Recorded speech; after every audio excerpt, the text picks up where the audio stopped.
back in, guys. Shout out to everybody who tuned in yesterday. You guys got the free bets, the Bulls and the over. Shout out to our members. Obviously, you guys got it a day earlier. Absolutely crushed those lines. Had the 6.5 and over 223.5. Both those lines closed massively. So shout out to everybody who tuned in. Hopefully, you guys got on the free bet.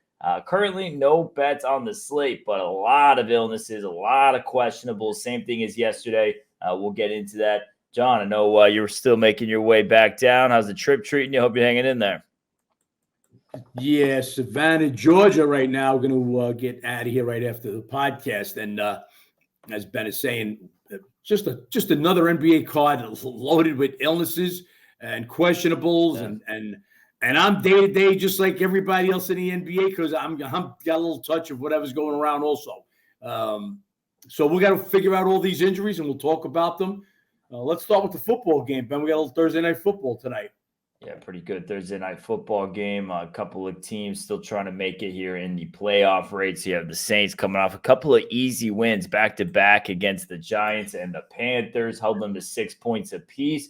That's what happens when you're playing those low-scoring offenses. And then you have this Rams team coming in off a nice win against the Commanders. They were able to hang on with the cover there. Extra point miss at the back end, kept the game going under. And Rams rushing more and more, getting it done on the ground. Not really their identity, but it's becoming at 196 rushing yards last week, led by Henderson. They're now 4-1 straight up against spread their last 5. And yeah, this Rams team playing a lot better football. And they've had some tough schedule, tough games, getting it done. New Orleans, it kind of feels like another one of these teams that's capable of beating up on everyone lower than them. But as soon as they step up out of their comfort zone, play a team, one of these winning teams with a winning record, they can't get it done. So I'm going to be interested to see if New Orleans can go get it done on the road. Tough to want to lay this game over the field goal. The lean is the Rams. Just have a hard time laying it across that key number. Rams are nothing in my eyes. And as a total, it's a slight lean to the over, but it's just because the Rams are playing dead over. Saints were playing dead over a little bit, and then they ran into the Giants and the Panthers. So interested to see if they get back to that today. We'll see what they have offensively, John. Yeah, just let me make a little correction, Ben. That's Kyron Williams who led them, not Henderson. Sorry, yes, Williams. But with $152 and their ascent back coincides with him coming back off IR. Remember, he was leading the league when he went on the injured list, and he's been the cowbell since he's back. And another 27 carries, $152. Yes. 25 carries for $114 against Baltimore, who's had a pretty good defense. So this guy gets it done. Stafford's playing as good as any quarterback right now in the league. No. Rams are a different team. This is not the team that ended last year, all banged up. At the end of the year last year, you had Kupp out, you had Stafford was missing games, Donald. This is a different team. Both teams come in 7-7. Big game for both teams. Dramatically are going to change their percent of chance to make the playoffs based on a win or lose. So a huge game here for my Massa Edge members. If you look at my ratings, you actually see I've got Rams rated 3.7 points better at home than New Orleans. It is their second home game in a row. They beat Washington last week. New Orleans was also home, so they'll be on the road. Short week. Call it 4, and that's what the line is. I mean, this is a tough one, just as the NBA is right now. I don't have a bet in this one. Total, it's getting up there a little bit, as Ben said. The Saints, last 2 games may be a little misleading when you're playing Carolina and the Giants, 2 of the worst offenses in the NFL. They're not going to score. But the lean, again, is under or nothing for me, as well as the Rams offense is playing.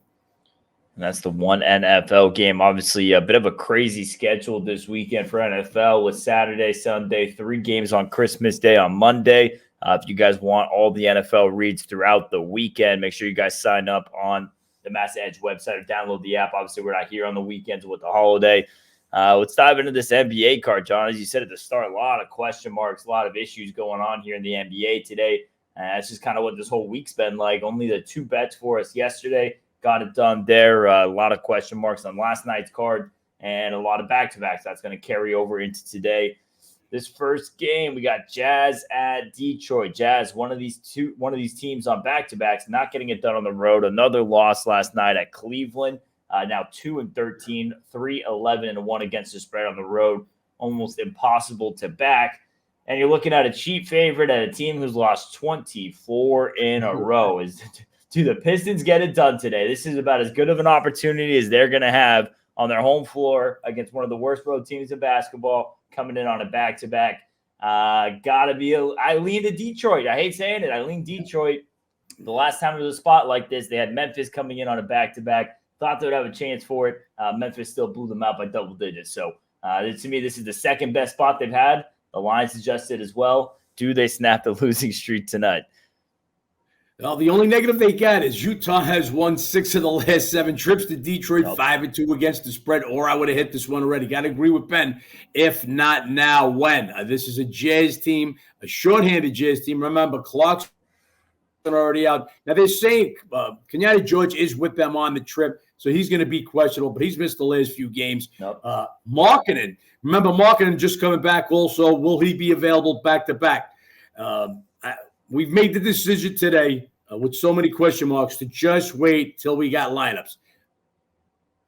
The amount of guys that we already know that are questionable, plus the guys are going to pop up, just don't want to get caught in a trap here. I got to lean to the Pistons, but again, got to be careful. Like I said, Jazz winning 6 of the last 7 trips there. We'll wait for the lineups in this one. Detroit will also get Isaiah Stewart and Killian Hayes back. They missed the last game. So pretty much at full strength except for Duran. And Jazz still short a couple of guys back-to-back. Tough spot for a team that doesn't do well on the road to start with. Yeah, this, as far as, a spot for Pistons to snap it after this, it's Brooklyn twice, then the Celtics. If they were to lose tonight and then those 3, that would put them at the worst streak of all time. It's the longest losing streak in NBA history. So they're coming close. Brooklyn slide a little bit too all of a sudden. Playing great ball up to that West Coast trip and come with a goose egg last night. Bridges has been horrible last 2 games, but let's carry on. Yep, we got the Pelicans going on to the Cavs. Pelicans coming off that blown lead, 24 points against the Grizzlies. Ingram, he had a solid night. Zion, he got in foul trouble early, was a no-show from the rest of the game there. Valanciunas, Zion, Herb Jones, illnesses, all questionable.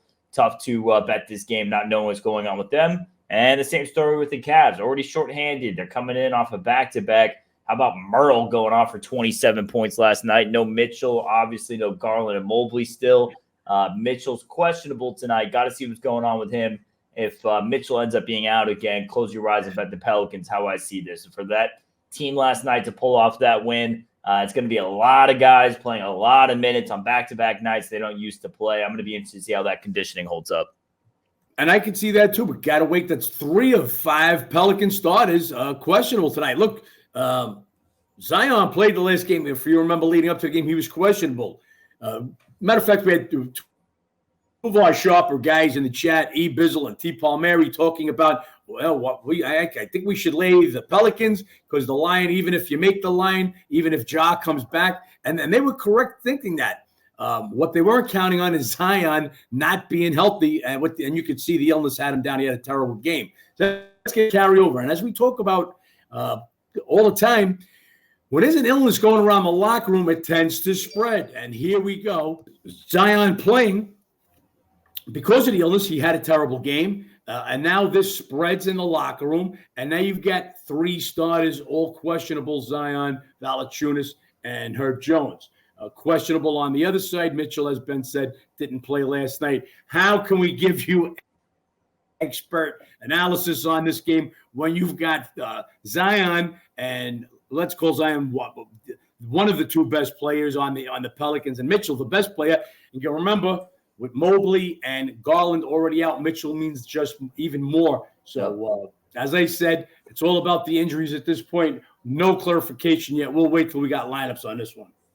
This next matchup, exciting Western Conference battle. Clippers at OKC. Clippers, another one of these back-to-back teams coming off a nice win at Dallas. Norman Powell, yet again, 21 points, 7 of 10, game high plus 16. Honestly, this Clippers team might be better without Paul George in the lineup at times, just with what Norman Powell brings. He is the best off-ball mover. When you have 2 guys already in Harden and Kawhi so great on the ball, you need a guy who's able to move off ball and be able to be efficient. So Got that again out of Norman Powell last night. Makes it 9 in a row, 7-2 against the spread. And OKC, they've been playing good ball as well. They're coming off a nice win against the Grizzlies on Monday. So quite a few days off while the Clippers are on back-to-back. And OKC has owned this matchup 10 of the last 11 meetings in OKC. Obviously, there's the shy trade from Clippers to the Thunder. This isn't a matchup he wants to lose in. He typically shows up a bit of a steeper number for a red-hot Clippers team, but just the spot-wise, everything else lines up here for the Thunder. I like OKC today. Yeah, we got to wait to see. I'm not going to go so far to say his Clippers are better without Paul George, because with him, obviously, you get a little deeper. But we talked about it yesterday. We wanted that number to go down and bet with Norman Powell and still bet the Clippers. Why we didn't is because they then added Norman Powell with the illness. So now you don't know, okay, who else has got it? How far has it gone around the team? Is Powell playing out of necessity? And he just went off 7 for 10, I believe, from the field. A team high plus 16 for the game, and gets the job done. Clippers are on fire. You just see it in their body language. The whole team has come together. I saw a clip of Kawhi doing that Euro step. I don't know if you saw it, Ben. Yeah. And when he makes that, the bench is going crazy. Harden's going crazy. When you're winning, that's what it breeds. That's where this team's at right now. OKC playing real good basketball too. And as Ben said, they have dominated this series at Oklahoma City. 10 of the last 11, 9-2 against the spread. Won both games. Let's not say, well, does that go back? How far does it go back? Well, last year they beat them both games in OKC by a combined 22 points. So tough not to like OKC, but they made this number a little heavy. As far as I'm concerned, the number that's hanging out right there now, 4.5, that's made with Paul George out. I could see it being 4.5, maybe even a lean to 5 with Paul George out, because back 3rd and 4 for the Clips. But Clips playing red hot right now, wouldn't want to be laying that, even though OKC has owned the matchup. Yeah, just saw a stat earlier today as well. Russell Westbrook leads the NBA in opponent field goal percentage on more than 100 shot attempts against them. So he's playing some elite defense off the bench as well there. We'll see how he plays in return home as well. Next matchup, Spurs at Chicago. Spurs, they backdoor covered at Milwaukee. Another high-scoring game there. Keldon Johnson had a solid performance. Wemby did not play. He'll be back over this go-around. Spurs playing a bit better right now. 1-3 their last 4, but 3-1 against the spread. Obviously, straight up 1-20 of their last 21. That one win over a shorthanded Lakers team. Then you have this Bulls team back-to-back. After beating that Lakers team last night, they get it done. Everyone was involved. 8 in double figures, 53% from 3. And this is a Bulls team playing terrific basketball right now. 7-3, 9-1 against the spread. Their last 10, they're a bit better at home.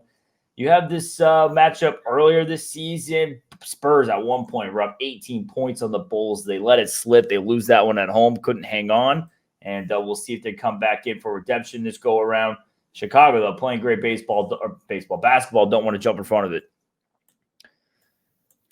Yeah, Chicago playing real good basketball, but they are back-to-back. Does anybody get a knife off Caruso, on and off the injured list?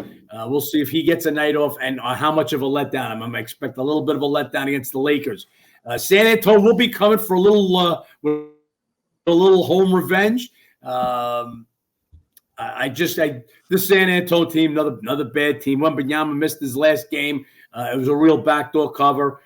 So we'll see. To me, the play with Chicago, nothing if they're at 100% tonight, and they just got to be careful of the letdown and the little home revenge. Then we have Pacers at Memphis. Pacers, what do you know, coming off another game that went over 144-113 against the Hornets. They shot 61% in that game. Indiana, they have a 4-game losing streak out of the in-season tournament. They snapped that last night. And then you have this Memphis team. They had the big come-from-behind win the other night. You have Morant with the big performance in his first game back, 34 points, 8 assists. Going to be a weird read on this Memphis team. How much do you value Ja Morant? Don't want to overreact, but also want to try to figure out what they're worth now. You have this Memphis team who owned this matchup the last couple of years, 4-0 straight up against the spread, winning by an average of 23 points. 3 of those games were by 30+, so just complete and utter blowouts. We know this Pacers team doesn't play defense. And Morant, what's he bringing back? You have Memphis right now, who's NBA worst, 1-11, 3-9 against the spread at home. Last year in home games with Morant, 26-5. Not sure if you guys saw the clip that Anthony Edwards said after the game they played in Memphis, and he said he had never played in Memphis where it felt that dead, where he wasn't having a hard time hearing himself think, just because it's usually loud, usually a high up energy place. In the first home game with Morant back, I expect them to be closer to having that home edge they typically had in the last couple of seasons with Morant on the team. I imagine there's going to be pretty good energy in the building. And I make Memphis higher here just with how they played in this matchup. A lot of blowouts. I know Indiana's a lot better this season. I think Morant's back enough to make this line higher. So I like Memphis in the spot. Well, I want to see the second game from Ja. What was the first game? All that energy built up, ready to go? Or is he going to even build on it now in the second game and then take Memphis to that next level? So a real wait-and-see game here. I mean, this is going to be a pace for Ja Morant to play. Pace is going to be pushing. He's going to be pushing. You prop guys, I don't know, maybe you get out there and go crazy on Ja's props. Halliburton kind of slowed down all of a sudden the last few games since that injury. See if he can get back up to speed. Yeah, we expect a lot of points. But Memphis winning that, not only the last four, absolutely crushing them.